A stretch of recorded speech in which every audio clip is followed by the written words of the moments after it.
بسم الله الرحمن الرحيم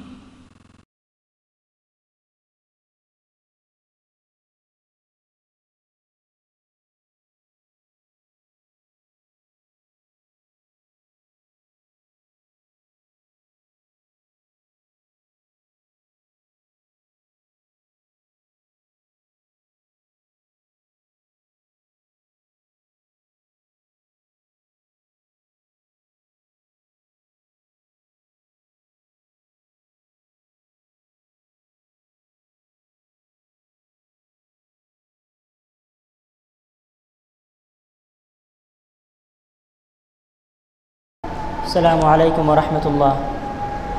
الحمد لله الذي رب الأرض والسماء خلق فسوى قدر فهدى رب ممسك السماء أن تقع علينا ومنشئ السحاب ثقالا ومرسل الصواعق نكالا وعالم ما فوق النجوم وما تحت التخوم لك الفضل والمجد والثناء لك محياي خالصا ومماتي يا إلهي ويا عظيم الصفات لك سعي فيك غاية حبي ونجاوى ضراعتي وصلاتي وسجودي معراج روحي وأقلي وانعتاقي ولذتي وحياتي كأني في بحر نورك طيف هائم الشوق واقف العبرات وكأن الوجود محراب تقديس وذكر أثنى به عن ذاتي وأرى الكون كتابا سطرت فيه أروع الآيات كل شيء مرآته عنك تحكي وترينا الإبداع والمعجزات ولسان الوجود يلهج بالحمد اعترافا منه بفيض الهبات أين بذلي من أدلك النفس والمال ومعنى تجردي وثباتي طالما قد ظلمت نفسي فأعني ربي على الطاعات واستغفاري والصلاة والسلام على محمد فضله من الدرجات بالعليا ومن المراتب بالعظمى وحبيه من أقسام كرامة الله بالقسم الأفزل وخصه من درجات النبوة بالحظ الأجزل من الأتباع والأصحاب بالنسيب الأوفر وعلى آله الطيبين وأصحابه المطهرين هم شمس ضحى الأمة وبدر النور دجاها وغنج جفونها وداعج عيونها ولعس شفتها أما بعد সকল প্রশংসা সকল গুণগান সেই আল্লাহর শানে নিবেদিত যার করুণার বদৌলতে আমরা আমাদের এই পবিত্র রমজান মাসে সাপ্তাহিক ঈদের দিনে সুস্থ শরীরে সুস্থ দিমাগের সাথে সুস্থ মস্তিষ্কে এই পবিত্র জায়গায় মুসলমানদের মিলায়তন এই মসজিদে উপস্থিত হতে পেরেছি। সকলেই বলে আলহামদুলিল্লাহ।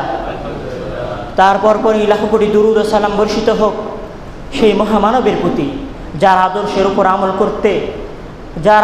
উপর আমল করতো আমরা আমাদের এই সাপ্তাহিক ঈদের দিনে উপস্থিত হতে পেরেছি সেই মহামানবের প্রতি সকলেই বলে সাল্লাল্লাহু আলাইহি ওয়াসাল্লাম। সম্মানিত মুসলিম ভাইয়েরা, আজকে আমার এই সংক্ষিপ্ত খুতবা চিঠি তাদের উদ্দেশ্যে যারা কাঁদতে চায়, বার্তা তাদের জন্য যাদের চোখের অশ্রু শূন্য হয়ে গেছে, কান্নাহীনতার ফলে যাদের চোখের কালো দাগ মিটে গেছে, যারা নরম হৃদয়ের অনুসন্ধানে রয়েছে, যারা আল্লাহর ভীতির মাধ্যমে নিজেদের হৃদয়কে নরম করতে চায়, যারা চিরঞ্জীবী শান্তির খোঁজে রয়েছে। আমার বার্তা তাদের জন্য যারা ইতিরাফ ও ইস্তিগফারের পথে রয়েছে। অজানা অচেনা দূর দেশের কোনো এক নির্জন প্রান্তরে একাকী ঘরে আপনি হাঁটু গেড়ে বসে আছেন জায়নামাজের ওপরে, আপনার দুহাত ঊর্ধ্বমুখী, আপনার চোখের অশ্রু আপনার মুখের আওয়াজকে ছাপিয়ে বর্ষার ওই উদ্যমী ঝর্দা ধারার ন্যায় সবেগে বেয়ে চলেছে।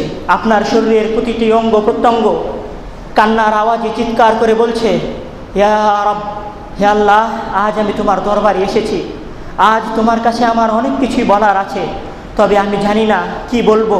তবে আমি শুধু এতটুকুই জানি যে তুমি আমার উপর অনুগ্রহের বৃষ্টি বর্ষণ করেছ। আমি তোমার অনুগ্রহের রাজের সামনে ছোট হয়ে গেছি। তুমি আমাকে সুস্বাস্থ্য দিয়েছ, তুমি আমাকে পরিবার পরিজন দিয়েছ, তুমি আমাকে দৃষ্টি দিয়েছো, তুমি আমাকে শ্রবণ শক্তি দিয়েছো, তুমি আমাকে পঙ্গু করণী চলার ক্ষমতা দিয়েছো। হে আল্লাহ, তুমি আমাকে পিতা মাতা দান করেছো, তুমি আমাকে প্রশস্ত রিজিক দান করেছো। হে আল্লাহ, আজ এই নিশীথি রাতে নিস্তব্ধ পরিবেশে আমি তোমার সামনে দু হাত উঁচু করে দাঁড়িয়েছি ইস্তেগফারের জন্য, ক্ষমা প্রার্থনার জন্য, তোমার এক বাধ্য গোলামের ন্যায়।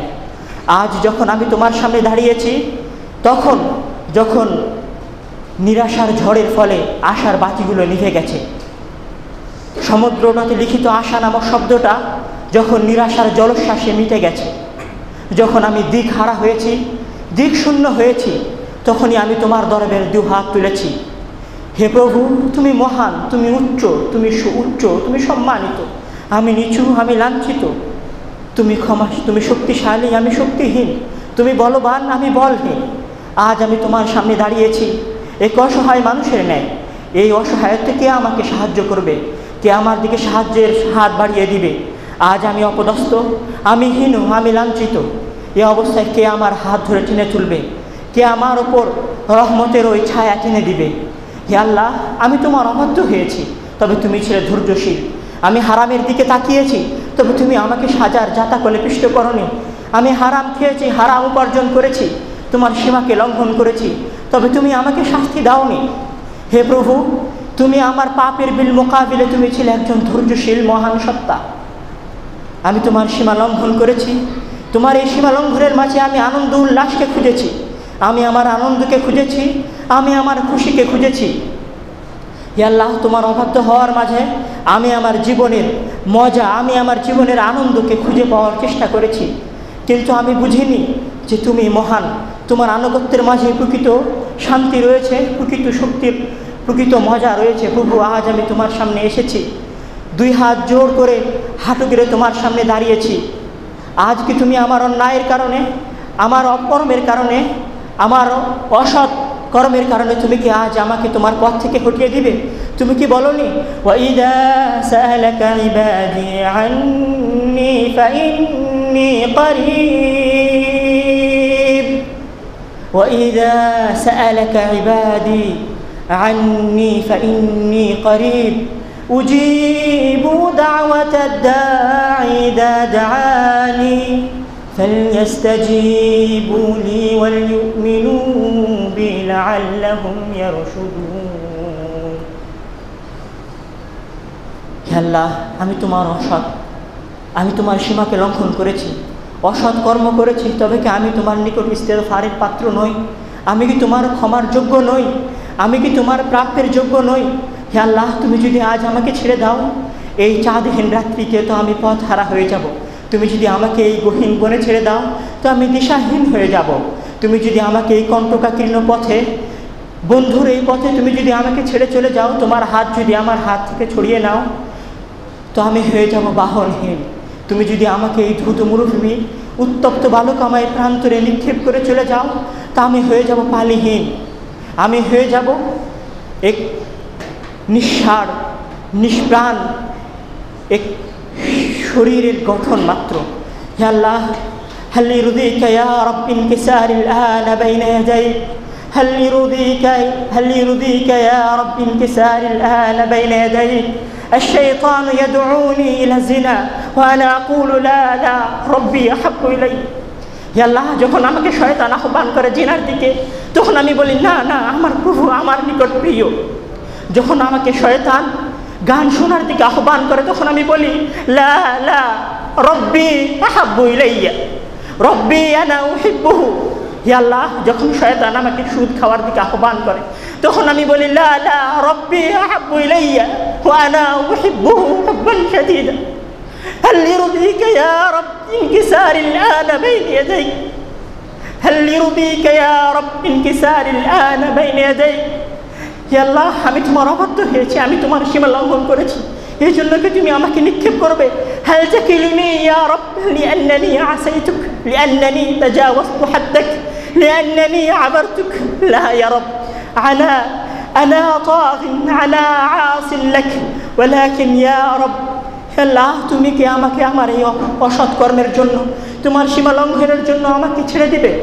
তুমি কি আমাকে তোমার সীমা লঙ্ঘনের জন্য আস্থা করে নিক্ষেপ করবে? তুমি কি রহমান নও? তুমি কি রহিম নও?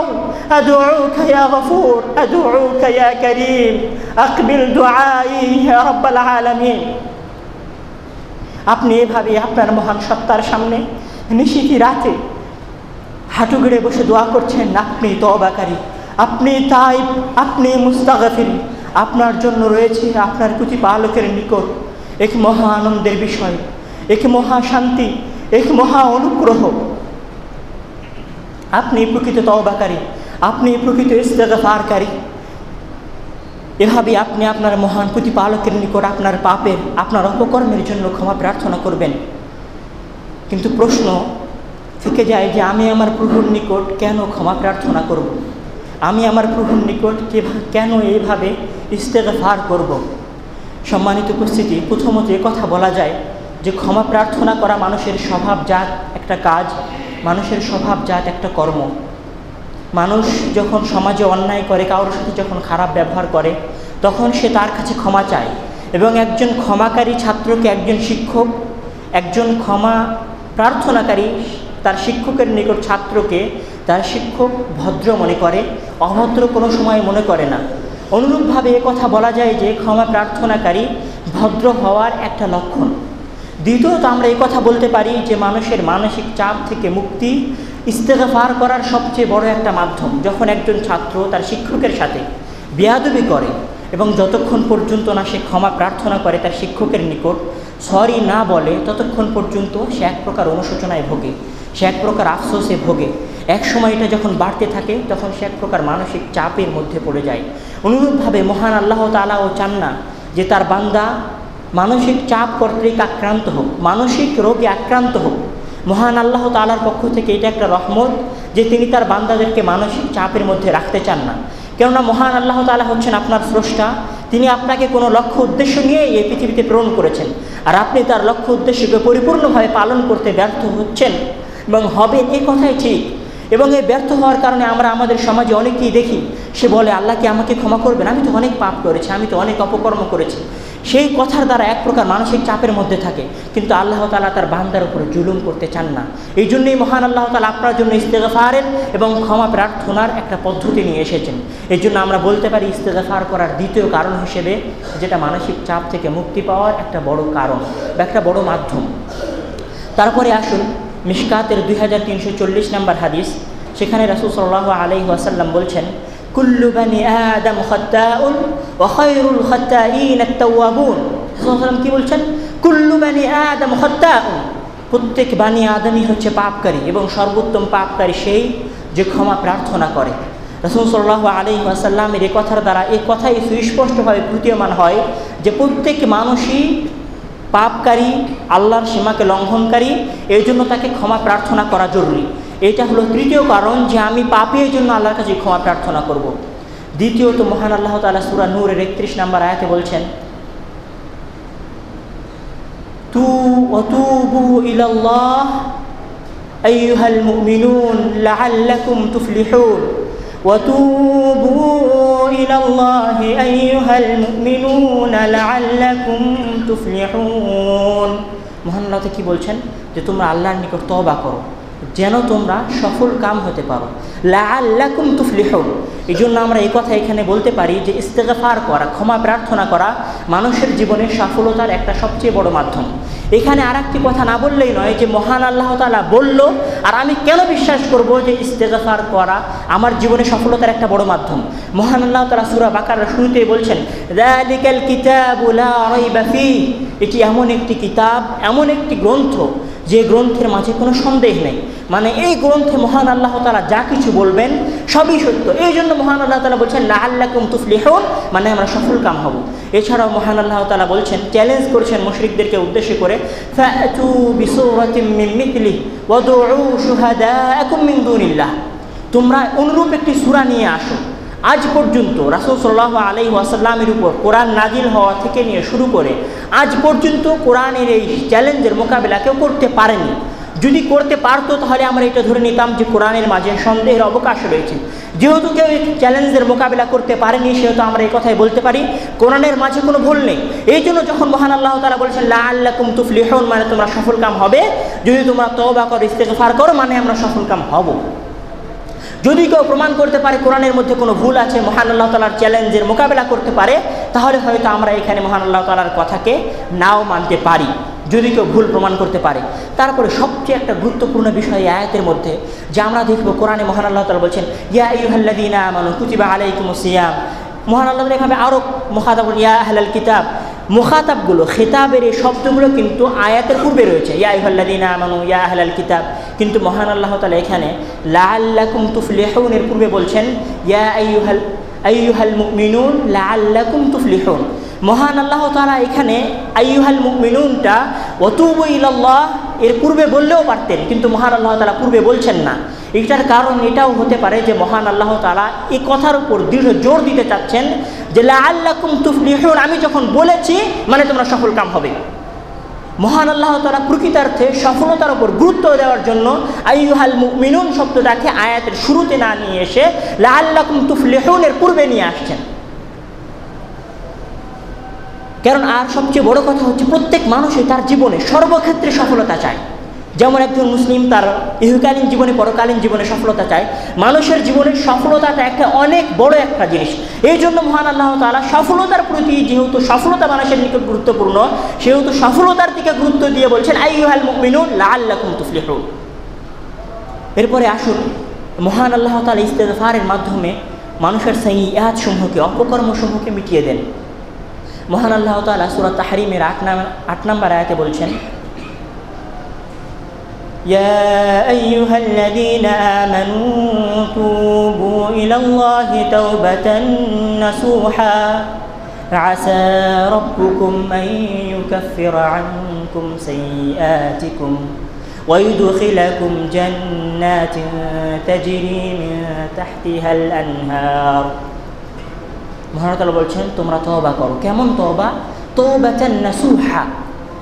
নাসুহার অর্থ বর্ণনা করতে গিয়ে ইমাম কুরতুবী রাহিমাহুল্লাহ তার কিতাবের মধ্যে 33টা কওল নকল করেছেন। তার মধ্যে সর্বপ্রথম যে কওল সেটা হচ্ছে ইবনে উমর রাদিয়াল্লাহু তাআলার কওল। সেটা কি? তাওবাতান নাসুহা এর ব্যাখ্যা করতে গিয়ে ইবনে উমর রাদিয়াল্লাহু তাআলা বলছেন ইয়াতুব ওয়া লাম ইয়াউদ ওয়া লা ইয়াউদু ইলাইহি। তওবা করবে সেই পাপ থেকে, সে পাপের দিকে আর সে ফিরে যাবে না। এমন পাপ থেকে সে তওবা করবে যে পাপের দিকে সে ফিরে যাবে না। এটাই হলো তাওবাতুন নাসুহা। আর অনুরূপে ব্যাখ্যা করেছেন ইবনে আব্বাস রাদিয়াল্লাহু তাআলা আনহু এবং তার মতই ব্যাখ্যা করেছেন মুজাহিদ রাহিমাহুল্লাহ। অর্থাৎ তাওবাতুন নাসুহার অর্থ হচ্ছে একজন মানুষ একটা পাপ করলো, তারপরে সে আল্লাহর নিকট ক্ষমা প্রার্থনা করলো, কিন্তু সে পাপের দিকে দ্বিতীয়বার ফিরে যাবে না। তারপরে মহান আল্লাহ তাআলা কি বলছেন, যেটা আসল কথা, সেটা হচ্ছে আসা রাব্বুকুম আন ইউকাফিরা আনকুম সাইয়্যাতিকুম। আশা করা যায় যে মহান আল্লাহ তাআলা তোমাদের সাইয়্যাত সমূহকে মিটিয়ে দিবেন। আল্লাহ তাআলা এই কথা বলে ক্ষান্ত হননি। আল্লাহ তাআলা তার বান্দাদেরকে ইস্তিগফারের প্রতি আরও আগ্রহী করছেন। তারপরে বলছেন ওয়া ইউদখিলাকুম জান্নাত, আর তিনি তোমাদেরকে জান্নাতের মধ্যে প্রবেশ করাবেন। এই কথা বলেও আল্লাহ তাআলা ক্ষান্ত হননি। আল্লাহ তাআলা জান্নাতের বর্ণনা দিচ্ছেন, জান্নাতিন তাজরি মিন তাহতিহাল আনহার, এমন জান্নাত যে জান্নাতের নিচ দিয়ে ঝর্ণাধারা প্রবাহিত হবে। একটা প্রশ্ন যে মহান আল্লাহ তাআলা কেন জান্নাতের কথা বললেন? সেই জান্নাতের কথা বলার পরে আবার ঝর্ণাধারার কথা কেন বললেন? আমরা বলে থাকি সচরাচর গ্রামের সৌন্দর্য হয় না যতক্ষণ পর্যন্ত না সে গ্রামের পাশ দিয়ে নদী প্রবাহিত হয়। অনুরূপভাবে আমরা এই কথা বলে থাকি একটা বাগান সুন্দর হয় না যতক্ষণ পর্যন্ত না সে বাগানের পাশ দিয়ে ঝর্ণাধারা প্রবাহিত হয়। মহান আল্লাহ তাআলা মানুষের নিকট যে সৌন্দর্য, মানুষের নিকট যেটা সুন্দর, সেটা বর্ণনা করে মানুষকে ওই জিনিসের দিকে আকৃষ্ট করছেন। কেননা মানুষ যে বিষয়ের জ্ঞান নেই সে বিষয়ে মানুষ আকৃষ্ট হতে পারবে না। যে বিষয়ে মানুষের নিকট জ্ঞান আছে সে বিষয়ে মানুষ আকৃষ্ট হবে। এই জন্য মহান আল্লাহ তাআলা বলছেন আসা রাব্বুকুম আন ইউকাফিরা আনকুম, আশা করা যায় যে মহান আল্লাহ তাআলা তোমাদের পাপ সমূহকে মিটিয়ে দিবেন। আপনি ইস্তিগফার করুন, ক্ষমা প্রার্থনা করুন, মহান আল্লাহ তাআলা আপনার পাপকে মিটিয়ে দিবেন। মহান আল্লাহ তাআলা আপনার অপকর্মসমূহকে শেষ করে দিবেন, অতঃপর আপনাকে জান্নাতেও প্রবেশ করাবেন। এরপর আসুন আমরা আর একটু এগিয়ে যাই যে ইস্তিগফার আমাদেরকে কী বলছে, ক্ষমা প্রার্থনা আমাদেরকে আরও কী দিচ্ছে। মহান আল্লাহ তাআলা সূরা ফুরকানের 69 থেকে 77 নম্বর আয়াতে বলছেন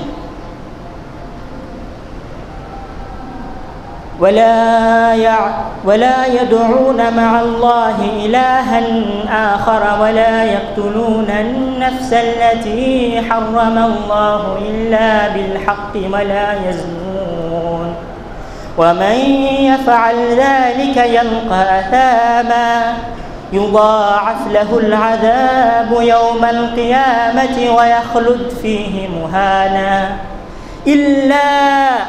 ইল্লা মা তাবা ওয়া আমানা ওয়া আমিলা আমালান সালিহা ফাউলাইকা ইউবাদদিলুল্লাহু সাইয়্যাতিহিম হাসানাতিন। যারা আল্লাহর সাথে অন্য কাউকে ডাকে না, ওয়াল্লাযীনা লা ইয়াদউনা মা'আল্লাহি ইলাহান আখার, যারা আল্লাহ তাআলার সাথে অন্য কাউকে ডাকে না, অন্যায়ভাবে মানুষকে হত্যা করে না এবং যারা জেনা করে না। তবে যারা জেনা করে, আল্লাহ ছাড়া অন্য কাউকে প্রভু হিসেবে ডাকে এবং মানুষকে অন্যায়ভাবে হত্যা করে, তাদের জন্য কি রয়েছে? তাদের জন্য রয়েছে শাস্তি। কিয়ামতের দিন তাদের সাজাকে ডবল করে দেওয়া হবে। তারপরে মহান আল্লাহ তাআলা কি বলছেন? ইল্লা মান তাবা, এসব করা হবে না। একজন মানুষকে অন্যায়ভাবে হত্যা করলো, একজন মানুষ আল্লাহ ছাড়া অন্য কাউকে ইলাহ হিসেবে ডাকলো, একজন মানুষ জেনা করলো, তার জন্য জাহান্নাম রয়েছে। তবে সে যদি ক্ষমা প্রার্থনা করে, ইল্লা মা তাবা ওয়া আমানা ওয়া আমিলা আমালান সালিহা ফাউলাইকা, তো ওরা তারাই যারা তওবা করলো, তারা কারা?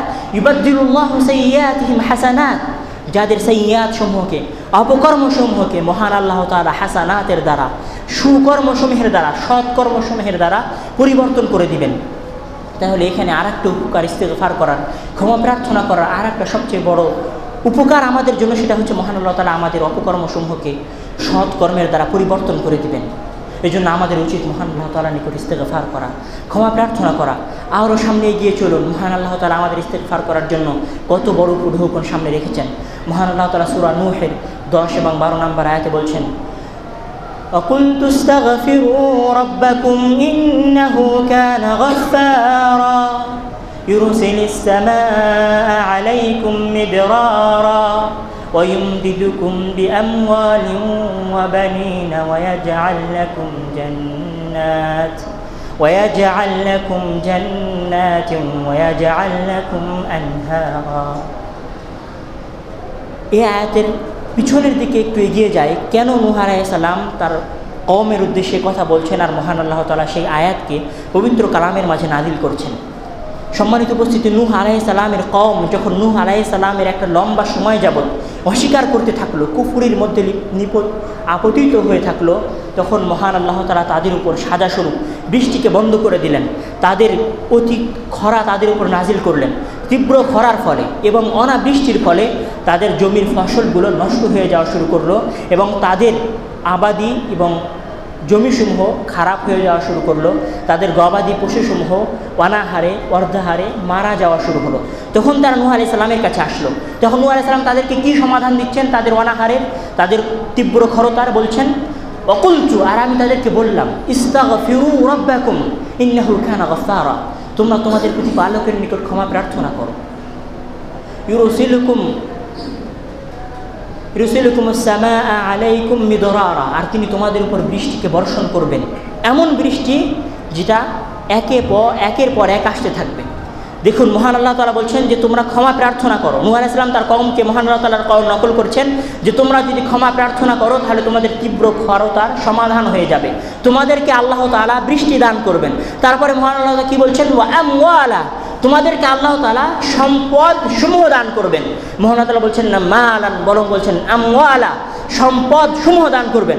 মহান আল্লাহ তাআলা তারপরে কি বলছেন? ওয়া বানিনা, এবং তোমাদেরকে সন্ততি দান করবেন। এই কথা বলে মহান আল্লাহ তাআলা তার বান্দাদের পুরস্কারকে ছোট করে দেননি। তারপরে মহান আল্লাহ তাআলা আরও এগিয়ে গিয়ে বলছেন, ওয়াইজআল লাকুম জান্নাত, তিনি তোমাদেরকে জান্নাত দান করবেন। কেমন জান্নাত? যে জান্নাতের পাশ দিয়ে ঝর্ণাধারা প্রবাহিত হবে। সম্মানিত উপস্থিতি, এখানে একটা কথা না বললেই নয়, যে কথা আমি পূর্বেও বলেছি যে যালিকাল কিতাব লা রাইবা ফীহি ফাতু বিসূরাতিন মিথলিহি। এখানে মহান আল্লাহ তাআলা বলছেন যে তিনি আমাদেরকে বৃষ্টি দিবেন, তিনি আমাদের খরাকে দূর করবেন, তিনি আমাদেরকে সন্ততি দিবেন, তিনি আমাদেরকে মাল এবং সম্পদে বরকত দান করবেন। মহান আল্লাহ তাআলার কথা সত্য, মহান আল্লাহ তাআলার কালাম সত্য, মহান আল্লাহ তাআলার কালামে কোনো সন্দেহ নেই। এই কথা এই জন্য নির্দ্বিধায় বলা যায় যে ব্যক্তি ইস্তেগফার করবে, যে ব্যক্তি ক্ষমা প্রার্থনা করবে, আল্লাহ তাআলা তাকে ওয়াসিআ রিজিক দান করবেন, মহান আল্লাহ তাআলা তাকে সন্ততি দান করবেন, মহান আল্লাহ তাআলা তাকে জান্নাত দান করবেন, মহান আল্লাহ তাআলা তাকে বৃষ্টি দান করবেন। এই জন্য আমাদের উচিত যে মহান আল্লাহ তাআলার সীমা লঙ্ঘন না করে মহান আল্লাহ তাআলার নিকট ক্ষমা প্রার্থনা করা। এরপরে আসুন মহান আল্লাহ তাআলা কি বলছেন? ইন্নাল্লাহা ইউহিব্বুত তাওয়াবিনা ওয়া ইউহিব্বুল মুতাতাহহিরিন, যেটা তাওয়াবিনদের, ক্ষমা প্রার্থনাকারীদের জন্য সবচেয়ে বড় পাওনা। মহান আল্লাহ তাআলা কি বলছেন? যে আমি তাদেরকে ক্ষমা করব, আমি তাদেরকে ভালোবাসবো। ইন্নাল্লাহা ইউহিব্বুত তাওয়াবিন, মহান আল্লাহ তাআলা তাওবাকারীদের ভালোবাসেন। আল্লাহর ভালোবাসা পাওয়া, কার ভালোবাসা পাওয়া? আল্লাহর ভালোবাসা পাওয়া, যিনি এই মহান বিশ্বের প্রতিপালক, যিনি এই মহান বিশ্বের সৃষ্টিকর্তা, যিনি এই মহান বিশ্বকে সৃষ্টি করেছেন, যিনি আমাকে আপনাকে সবাইকে পৃথিবীতে সৃজন করে পাঠিয়েছেন। তো আমরা এই কথা এখানেই বলতে পারি যে মহান আল্লাহ তাআলার ভালোবাসা পাওয়া, যিনি এই পৃথিবীর সবচেয়ে শক্তিশালী সত্তা, তার ভালোবাসা পাওয়ার সবচেয়ে বড় মাধ্যম। আমরা আমাদের উচ্চপদস্থ মানুষের ভালোবাসা পাওয়ার জন্য কি করি? তাকে উপঢৌকন দেই, কেননা তার ভালোবাসার মাঝে একটা বড় গুরুত্ব রয়েছে। আপনি আপনার নেতার, আপনি আপনার এলাকার মেয়রের, আপনি আপনার দেশের নেত্রীর ভালোবাসা পাওয়ার চেষ্টা করেন। কেন? তিনি আপনার এলাকার ক্ষমতাবান ব্যক্তি, তিনি আপনার এলাকায় ক্ষমতাশালী ব্যক্তি, তিনি আপনার রাষ্ট্রের ক্ষমতাশালী ব্যক্তি। কিন্তু যিনি এই পৃথিবীকে সৃষ্টি করেছেন, যিনি এই পৃথিবীর সকল রাজার রাজা, যিনি এই পৃথিবীর রাজাধিরাজ, তার ভালোবাসা পাওয়ার জন্য, তার নৈকট্য হাসিল করার জন্য কি আপনার মনের মাঝে কখনো এই কথাটা সৃষ্টি হয় না? কি মহান আল্লাহ তাআলা বলেছেন ইন্নাল্লাহা ইউহিব্বুত তাওয়াবিন, কি তিনি তাওয়াবিনদের ভালোবাসেন, ইস্তেগফারকারীদের ভালোবাসেন। তো আমরা কেন তার নিকট তাওবা করব না? কেন তার নিকট ইস্তেগফার করব না? মহান আল্লাহ তাআলা আপনাকে তার ভালোবাসা পাওয়ার একটা সুযোগ দিচ্ছেন, আপনি তার সুযোগকে ব্যবহার করুন, নইলে সময় গেলে সাধন হবে না। সময় চলে যাওয়ার পর মহান আল্লাহ তাআলার ভালোবাসাকে লাভ করার, অর্জন করার কোনো সুযোগ আপনার কাছে থাকবে না। এই জন্য যতক্ষণ পর্যন্ত সুযোগ রয়েছে ততক্ষণ পর্যন্ত মহান আল্লাহ তাআলার ইস্তেগফার, মহান আল্লাহ তাআলার নিকট ইস্তেগফার করে মহান আল্লাহ তাআলার ভালোবাসা পাওয়ার চেষ্টা করুন। মহান আল্লাহ তাআলা আপনাদেরকে বেশি বেশি ইস্তেগফার করার, ক্ষমা প্রার্থনা করার তৌফিক দান করুন। আমিন।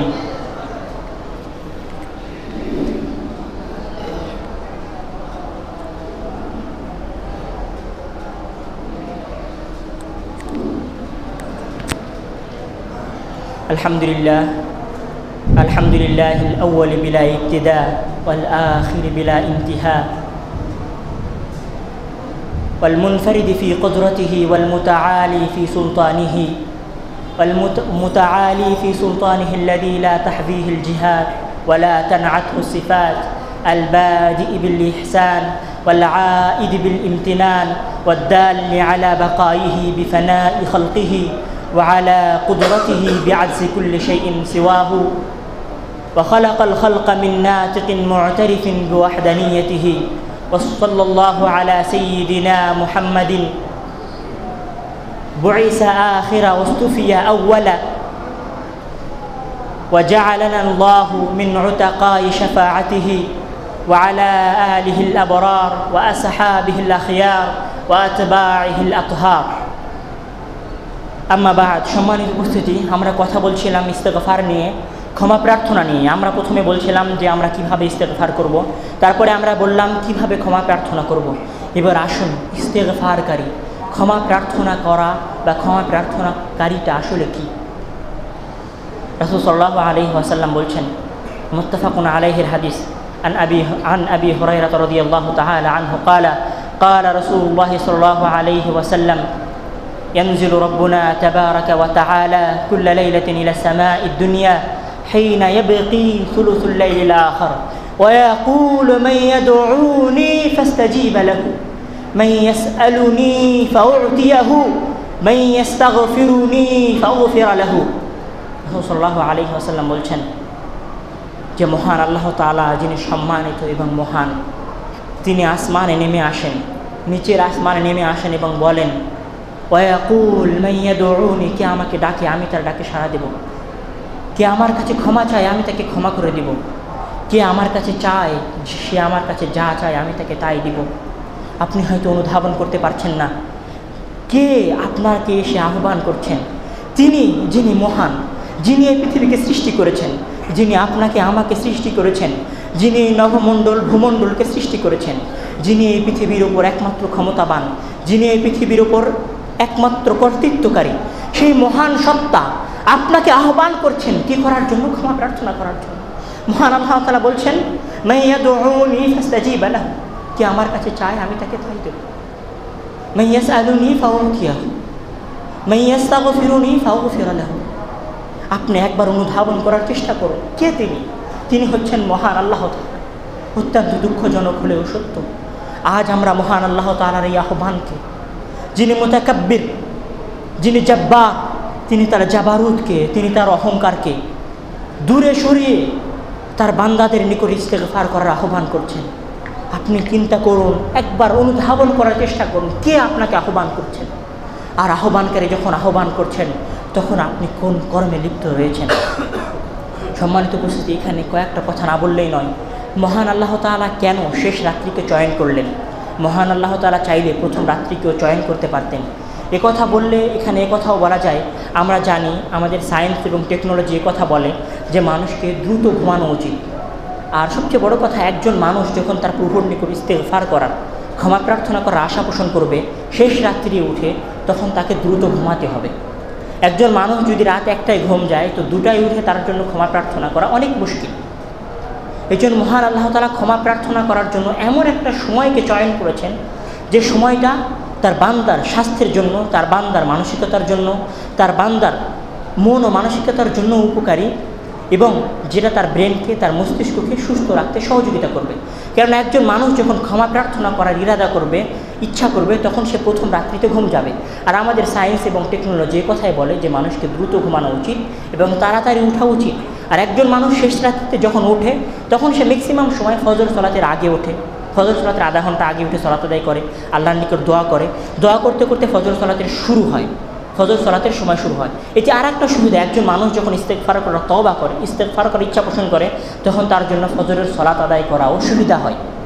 এক্ষেত্রে আমরা এই কথা বলতে পারি যে আমরা বলে থাকি যে সকালে ওঠাও মানুষের মস্তিষ্কের জন্য, যেটা আমাদের সায়েন্স বলে, টেকনোলজি বলে, মানুষের জন্য উপকারী। মহান আল্লাহ তাআলা মানুষকে দ্রুত ঘুমাতেও বলছেন, আবার তাড়াতাড়ি উঠতেও বলছেন। আর একটা কথা যেটা আমরা সচরাচর সমাজে দেখে থাকি, আমরা যখন রাত্রিতে পানি পান করি খাওয়ার পরে বা খাওয়ার আগে, তো ম্যাক্সিমাম সময় আমাদের ঘুমটা ভাঙে শেষ রাত্রিতে।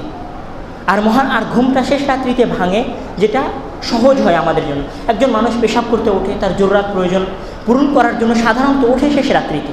তো মহান আল্লাহ তাআলা এমন একটা সময় চয়ন করছেন তার বান্দার জন্য, যে সময়টা তার বান্দার জন্য মুশকিল নয়, যে সময়টা তার বান্দার জন্য কঠিন নয়।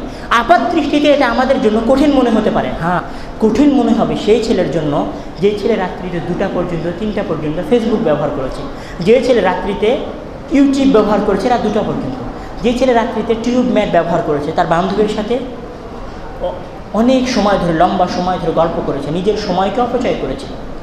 তবে কঠিন নয় ওই ব্যক্তির জন্য, কঠিন নয় ওই ছাত্রের জন্য যে ছাত্র তার রুটিনের ওপর, রুটিনকে নিয়ম মাফিক অনুসরণ করে, যে ব্যক্তি তার নিজের লাইফের দিকে গুরুত্ব দেয়, তার নিজের মানসিকতা, তার নিজের শরীরের সুস্থতা, তার নিজের বিবেকের সুস্থতা এবং তার নিজের পড়ালেখার প্রতি গুরুত্ব দেয়, তার জন্য কিন্তু কোনো দিনই শেষ রাত্রি ওঠা মুশকিল নয়। আপাত দৃষ্টিতে আমাদের নিকট মুশকিল মনে হতে পারে, কিন্তু আসলে মুশকিল নয় যদি আমরা একটু সূক্ষ্ম দৃষ্টিতে দেখি।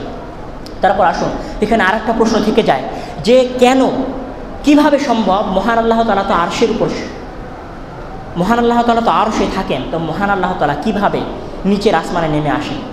আর আরেকটা প্রশ্ন এখানে থেকে যায় যে সময়গুলো, দিনগুলো, রাত্রিগুলো তো এক এক জায়গায় এক একভাবে হচ্ছে, আসলে এর ব্যাখ্যা কীভাবে দেওয়া যায়? তো মহান আল্লাহ তাআলা পবিত্র কালামের মাঝে বলছেন, লাইসা কামিসলিহি শাইআ, তার মতো কেউ নেই।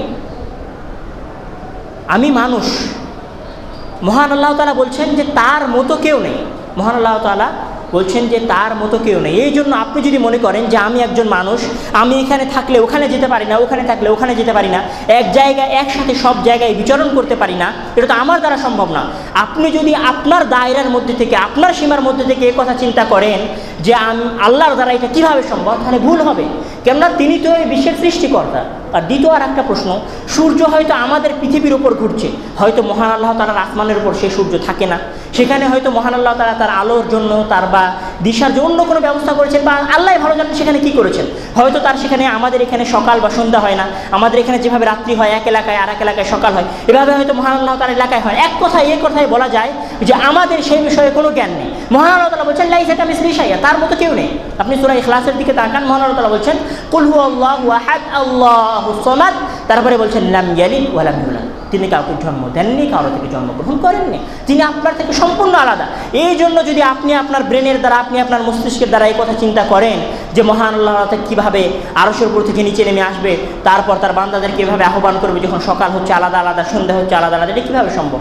আপনি আপনার মস্তিষ্ক থেকে নয়, মহান আল্লাহ তাআলার জায়গাতে থেকে চিন্তা করুন, তাহলে আপনি বুঝতে পারবেন এটা মহান আল্লাহ তাআলা দ্বারা সক্ষম। সম্মানিত উপস্থিতি, আমরা বলছিলাম ইস্তেগফারকারী এবং ক্ষমা প্রার্থনাকারীর বিষয়ে।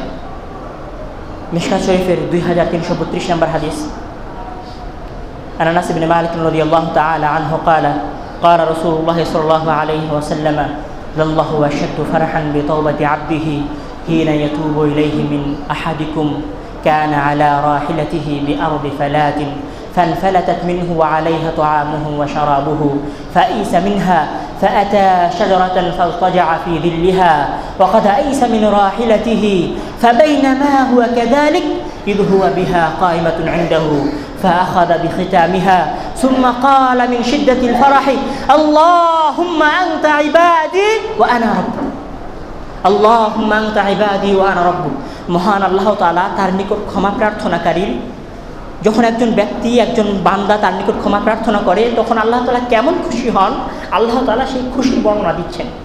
একজন মানুষ মরুভূমির মধ্যে আছে, তার বাহনটা তার থেকে পালিয়ে গেছে, তার উপর তার খাদ্য ছিল, তার উপর তার পানীয় ছিল। সে নিরাশ হয়ে গাছের নিচে আশ্রয় গ্রহণ করেছে। তার লাইফে, তার জীবনে একদম নিরাশ এমত অবস্থায় সে দেখছে যে তার বাহনটা তার পাশে এসে দাঁড়িয়েছে। তখন সে খুশির তাড়নায়, খুশির প্রবণতায় বলছে আল্লাহুম্মা আনতা ইবাদি, হে আল্লাহ তুমি আমার গোলাম, আমি তোমার প্রভু। সম্ভবত আমাদের জীবনে এটা কোনোদিন ঘটেনি যে আমি আমার প্রভুকে এভাবে বলেছি আল্লাহুম্মা আনতা ইবাদি ওয়া আনা রাব্বুক। মহান আল্লাহ তাআলা এর থেকেও বেশি খুশি হন। লাল্লাহু আশাদ্দু ফারহান মিনা আহাদিকুম, মহান তাআলা হাদিসের শুরুতে বলছেন মহান আল্লাহ তাআলা ওই বান্দার থেকেও বেশি খুশি হন যেভাবে বলে। আপনি এবার চিন্তা করুন যে কতটুকু খুশি হন মহান আল্লাহ তাআলা। প্রথমে আপনাকে তো মহান আল্লাহ তাআলাকে চেনা উচিত। কে তিনি? তিনি সেই যিনি তার অহংকারের জন্য আপনার টাকর নিচে কাপড় পরাতে পছন্দ করেন না। যে ব্যক্তি মহান আল্লাহ তাআলার অহংকারকে, মহান আল্লাহ তাআলার অহংকারের চাদরকে নিয়ে ছিনিমিনি খেলে, মহান আল্লাহ তাআলা তাকে ধ্বংস করে দেন। মহান আল্লাহ তাআলা অহংকারকারীকে পছন্দ করেন না। তাহলে মহান আল্লাহ তাআলা কত বড় অহংকারী আপনি একবার চিন্তা করুন। মহান আল্লাহ তাআলা কত বড় জাব্বার আপনি একবার চেষ্টা করুন। সেই জাব্বার সত্তাটা, সেই মুতাকাব্বির সত্তাটা, সেই জাবারুতওয়ালা সত্তাটা আপনার ইস্তেগফারের জন্য ওই ব্যক্তির থেকেও বেশি ক্ষমা হয়। সম্মানিত বলছি, আমি হয়তো আপনাদের বোঝাতে পারছি না মহান আল্লাহ তাআলা কতটা খুশি হন আপনার ইস্তেগফারের জন্য। আপনি একবার চিন্তা করুন কতটা খুশি হলে একজন মানুষ এ কথা বলতে পারে আল্লাহুম্মা আনতা ইবাদি ওয়া আনা রাব্বুক। সম্ভবত জন্ম থেকে নিয়ে আজ পর্যন্ত কোনো দিন আমাদের জীবনে এরকম ঘটেনি যে আমি আমার শিক্ষককে বলেছি আপনি আমার ছাত্র আর আমি আপনার শিক্ষক, তুমি আমার সন্তান আর আমি তোমার পিতা। মহান আল্লাহ তাআলা আপনার এই কথা বলার থেকেও বেশি খুশি হন। আপনি একবার চিন্তা করুন মহান আল্লাহ তাআলার এই কথাকে, মহান আল্লাহ তাআলার ওই বাণীকে একটু চিন্তা করার চেষ্টা করুন। তার তাকাব্বুরকে, তার অহংকারকে এক সাইডে রাখুন এবং তার এই খুশিকে, তার বান্দার জন্য তার এই নমনীয়তাকে এক সাইডে রাখুন। আরও সামনে এগিয়ে চলুন। মিশকাতের 2327 নম্বর হাদিস, আবু সাঈদ খুদরি রাদিয়াল্লাহু তাআলার হাদিস, আমাদের নিকট অনেক প্রসিদ্ধ হাদিস যে একজন মানুষ 99 জন মানুষকে হত্যা করলো, তারপর একজন আলেমের কাছে গেল, তখন সে আলেমকে যে সে ক্ষমার বিষয়ে জিজ্ঞাসা করলো, তখন সে বলল না তোমার কোনো ক্ষমা নেই। তখন সে আলেমকে হত্যা করে 100 জন হত্যাকে পূরণ করলো।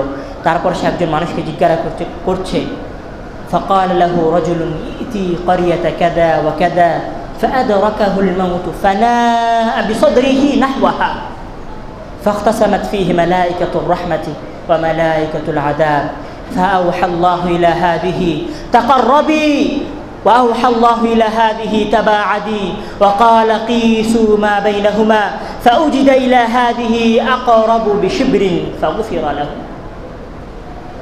সম্মানিত উপস্থিতি, সে ব্যক্তি যখন সে ব্যক্তি তাকে বলল যে তুমি ওই গ্রামের দিকে যাও, হয়তো সেখানে তুমি তোমার ক্ষমা প্রার্থনা করার কোনো পন্থা পেতে পারো। সেই ব্যক্তি যখন সেই গ্রামের দিকে অগ্রসর হওয়া শুরু করলো তখন তাকে মৃত্যু পেয়ে গেল। ফাআদরাকাহুল মাউত, তাকে মৃত্যু আক্রান্ত করলো, তাকে মৃত্যু ধরে নিল। সে তার শেষ চেষ্টা করছে ইস্তেগফার করার জন্য, আল্লাহর নিকট ক্ষমা প্রার্থনা করার জন্য শেষ চেষ্টা চালাচ্ছে। কিভাবে? ফানাআ বিসদরিহি, সে তার বুককে ওই গ্রামের দিকে ঠেলে দিচ্ছে। তার নিকট তো মৃত্যু চলে এসেছে, তার পক্ষে চলা আর সম্ভব নয়। ইস্তেগফার করার এত আগ্রহ, এত আল্লাহর নিকট ইস্তেগফার করার তার চাওয়া, এত দৃঢ় প্রতিজ্ঞা, মরার পূর্বে সে তার সিনাটা, তার বুকটা ওই গ্রামের দিকে ঠেলে দিচ্ছে। ফাখতাসামাত ফিহি মালাইকাতুর রাহমাতি ওয়া মালাইকাতুল আযাব, তো তাকে নিয়ে রহমতের ফেরেশতা এবং আযাবের ফেরেশতারা ঝগড়া করছে যে কে কোথায় নিয়ে যাবে, জান্নাতে না জাহান্নামে। এরপর দেখুন মহান আল্লাহ তাআলার কাজ, মহান আল্লাহ তাআলার কর্ম, মহান আল্লাহ তাআলা কী করছেন। মহান আল্লাহ তাআলা বলছেন গ্রামকে তাকাররাবি ফাওহাল্লাহু ইলা হাযিহি তাকাররাবি, হে গ্রাম তুমি এই মানুষটার দিকে এগিয়ে যাও। যে গ্রামের দিকে সেই মানুষটা ইচ্ছা করেছিল, আল্লাহ তাআলা সেই গ্রামকে বলছেন তাকাররাবি। মহান আল্লাহ তাআলা সেই গ্রামকে বলছেন, মহান আল্লাহ তাআলা যিনি এই পৃথিবীকে সৃষ্টি করেছেন তিনি তার বান্দাকে ক্ষমা করতে চাচ্ছেন।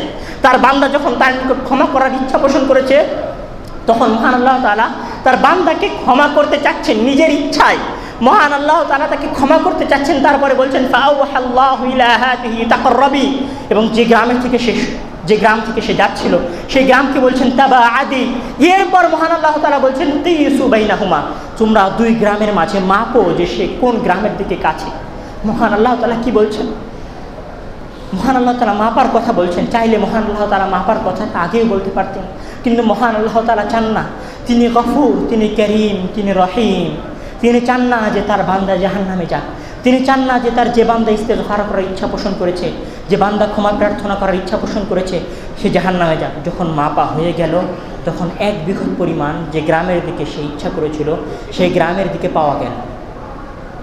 এরপর মহান আল্লাহ তাআলা কী বলছেন, ফাগফিরা লাহু, তাকে ক্ষমা করে দেওয়া হলো।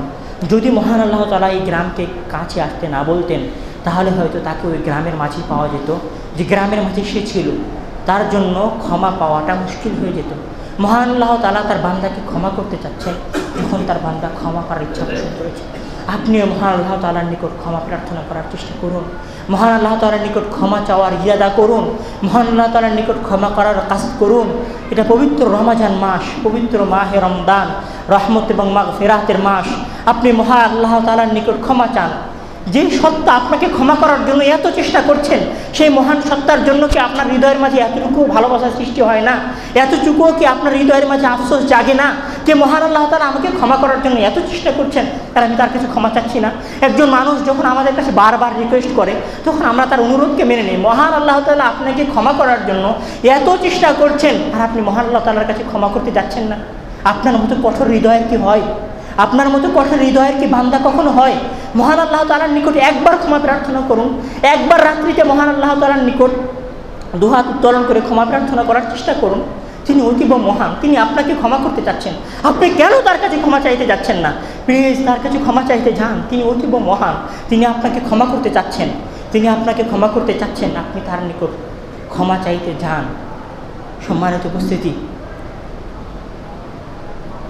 এটা গেল ইস্তেগফারকারীর বিষয়। আসুন এখন আমরা কথা বলি যে কীভাবে ইস্তেগফার করব, কীভাবে মহান আল্লাহ তাআলার নিকট ক্ষমা প্রার্থনা করব।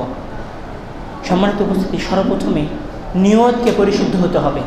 ইখলাস, নিয়ত ইখলাসের সাথে হতে হবে। বুখারী শরীফের সর্বপ্রথম হাদিস, ইন্নামাল আমালু বিন্নিয়াহ, সকল আমল নিয়তের উপর নির্ভরশীল। এছাড়াও মহান আল্লাহ তাআলা সূরা বাইয়িনার 5 নম্বর আয়াতে বলছেন, ওয়ামা উমিরু ইল্লা লিয়াবুদুল্লাহা মুখলিসিনা লাহুদ্দিন। তাদেরকে কোনো কিছুরই আদেশ করা হয়নি, শুধু এতটুকুই আদেশ করা হয়েছে যে তারা মহান আল্লাহ তাআলার ইবাদত করবে ইখলাসের সাথে। দোয়াটা হচ্ছে মহান আল্লাহ তাআলার একটা ইবাদত। এই জন্য মহান আল্লাহ তাআলার কাছে আপনি প্রার্থনা করবেন ইখলাসের সাথে, আপনার নিয়তকে পরিশুদ্ধ করে। তারপরে আসুন আরেকটু সামনে এগিয়ে যাই।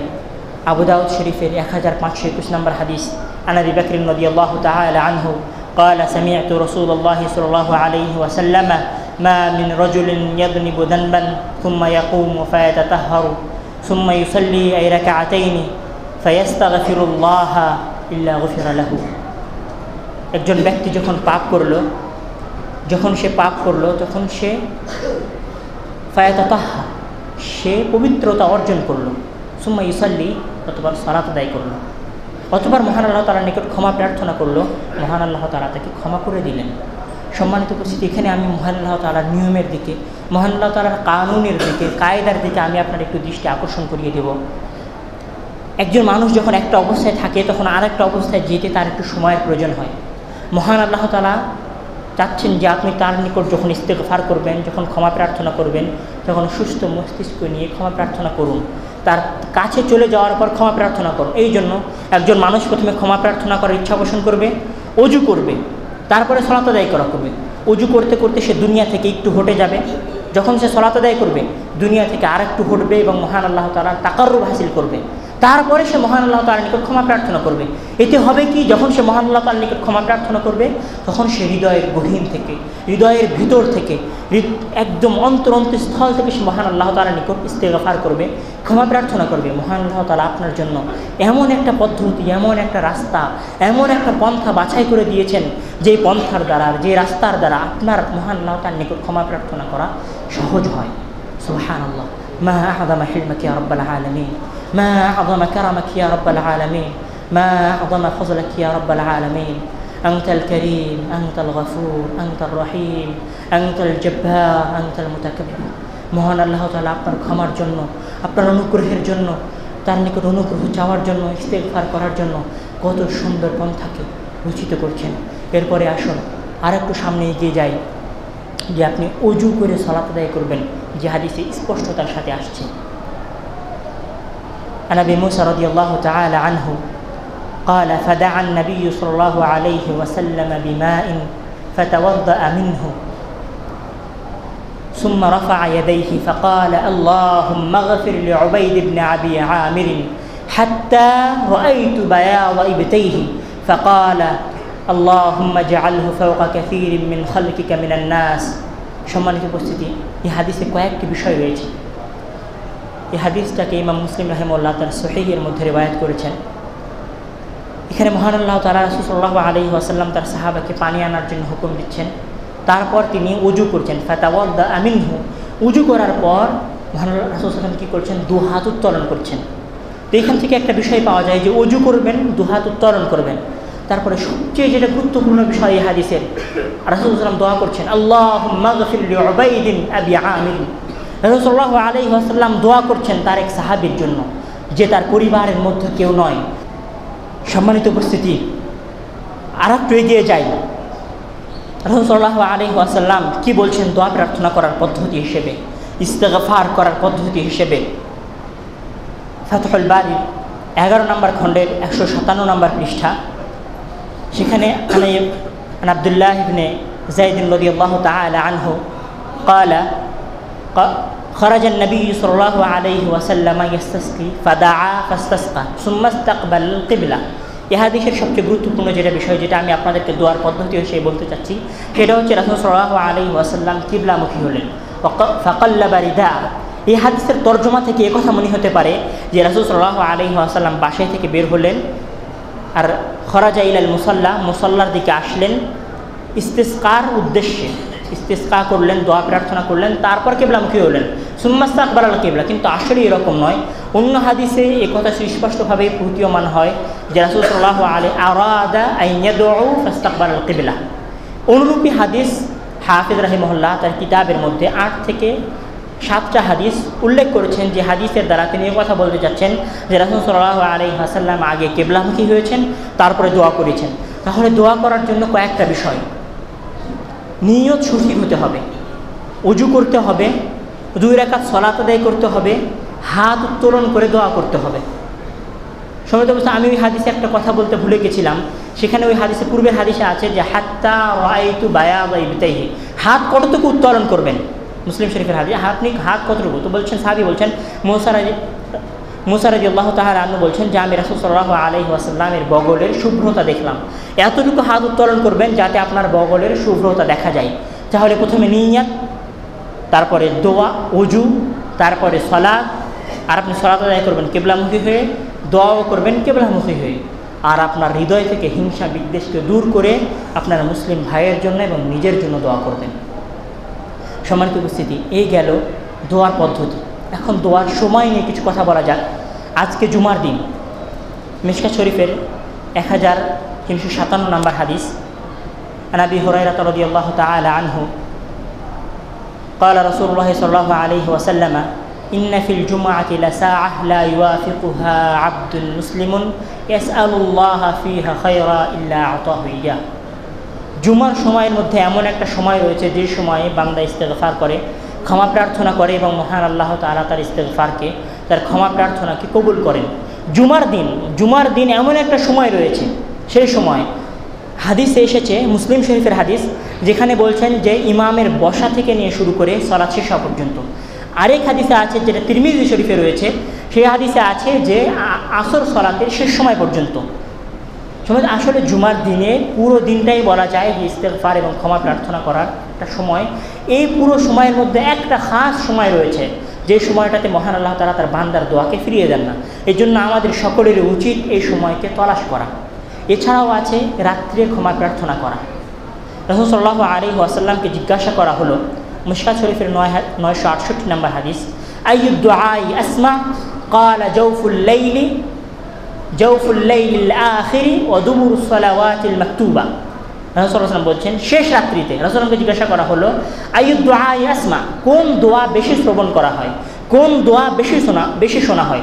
রাসূল সাল্লাল্লাহু আলাইহি ওয়াসাল্লাম বলছেন, জাওফুল লাইলিল আখির, শেষ রাত্রিতে দোয়া করা, ওয়া দুবুরি কুল্লি সালাওয়াতিল মাকতুবা, এবং প্রত্যেক ফরজ সালাতের শেষে দোয়া করা। একটা গেল জুমার দিন, আর একটা গেল শেষ রাত্রিতে, আর একটা গেল প্রত্যেক ফরজ সালাতের শেষে। সম্মানিত সেখানে আরেকটি কথা না বললেই নয়। আমরা আমাদের সমাজের দিকে তাকাই, যখনই আমাদের সমাজে ফরজ সালাত শেষ হয়ে যায়, আমাদের মুসল্লি ভাইরা পিছন থেকে উঠে চলে যান। জুমার সালাত শেষ হয়ে যায় তো পিছন থেকে উঠে চলে যান। তাসবিহ কি পড়া, দোয়া তো দূরের কথা, তাসবিহও পড়েন না। মনে হয় তাদের জন্য কত কাজ রয়েছে, কত কাজ ফেলে রেখে এখানে এসেছেন। মহান আল্লাহ তাআলা আপনাদেরকে ইস্তেগফার করার, ক্ষমা প্রার্থনা করার একটা সহজ সময় দিচ্ছেন, সেটা হচ্ছে ফরজ সালাতের পরে দোয়া করা। আপনি দোয়া করার জন্য আসবেন, ফরজ সালাতও আদায় করা হবে, আল্লাহর নিকট দোয়া করাও হবে, এক প্রকার শিষ্টাচারের সাথে, আদাবের সাথে মসজিদ থেকে বের হওয়াও হবে।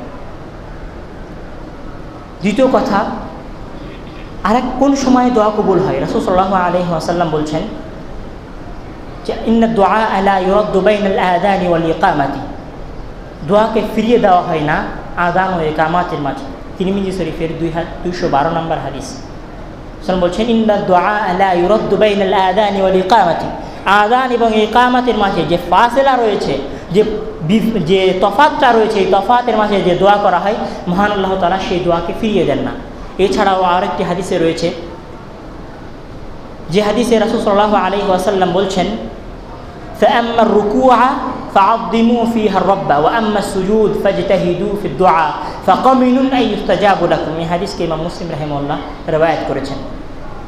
এবং এই হাদিসে রাসূল সাল্লাল্লাহু আলাইহি ওয়াসাল্লাম বলছেন যে তোমরা রুকুতে মহান আল্লাহ তাআলার বড়াই বর্ণনা করো, মহান আল্লাহ তাআলার আজমতকে বর্ণনা করো, সেটা কি সুবহান রাব্বিয়াল আযীম। আর সিজদায় কি করো? ফায়াতাহিদু ফিদ দুআ, তোমরা দোয়াতে পরিশ্রম করো, আল্লাহর নিকট দোয়া করার ক্ষেত্রে পরিশ্রম করো। সিজদাতে গিয়েও দোয়া করার একটা সময় তো এখানে কয়েকটা সময় বের হলো। জুমার দিন, ফরজ সালাতের পরে, শেষ রাত্রিতে, আজান ও ইকামাতের মাঝে এবং সিজদায় গিয়ে। মহান আল্লাহ তাআলা আমাদের প্রত্যেককেই ইস্তেগফার করার, ক্ষমা প্রার্থনা করার তৌফিক দান করুন। সম্মানিত উপস্থিতি, আমি আমার বক্তব্যের শুরুতে একটা আয়াত বলেছিলাম। মহান আল্লাহ তাআলা বলছেন, ওয়া ইযা সাআলাকা ইবাদি আন্নী, যখন আমার গোলাম, আমার বান্দা আমার ব্যাপারে জিজ্ঞাসা করে, ফাইন্নী করিব, আমি তো তার নিকটেই রয়েছি, উজিবু দাওয়াতাদ দাঈ, যখন আমাকে কোনো আহ্বানকারী আহ্বান করে আমি তার ডাকে সাড়া দিই। মহান আল্লাহ তাআলা কি বলছেন? ইযা সাআলাকা ইবাদি ফাইন্নী করিব উজিবু দাওয়াতাদ দাঈ ইযা দাআনি ফালইস্তাজিবু লি, তো তোমরা আমার নিকট চাও, আমাকে আহ্বান করো, আমার নিকট ক্ষমা প্রার্থনা করো, আমাকে আহ্বান করো, তোমরা আমার নিকট প্রার্থনা করো। সম্মানিত উপস্থিতি, মহান আল্লাহ তাআলা যে আপনাকে ক্ষমা করার জন্য কতটা আগ্রহী, মহান আল্লাহ তাআলা যে আপনাকে কতটা অন্তর থেকে ক্ষমা করতে চান, আসলে এই কথা বোঝার ক্ষমতা কারও নেই যতক্ষণ পর্যন্ত না একজন মানুষ তার বিবেকের দ্বারা বোঝার চেষ্টা করে। সবশেষে মহান আল্লাহ তাআলার নিকটে প্রার্থনাই করব যে মহান আল্লাহ তাআলা আমাদের প্রত্যেককে ক্ষমা প্রার্থনা করার তৌফিক দান করুন, সাথে সাথে ক্ষমাও করুন। আল্লাহুম্মা সাল্লি আলা মুহাম্মাদ ওয়া আলা আলি মুহাম্মাদ কামা সাল্লাইতা আলা ইব্রাহিম ওয়া আলা আলি ইব্রাহিম ইন্নাকা হামিদুম মাজিদ।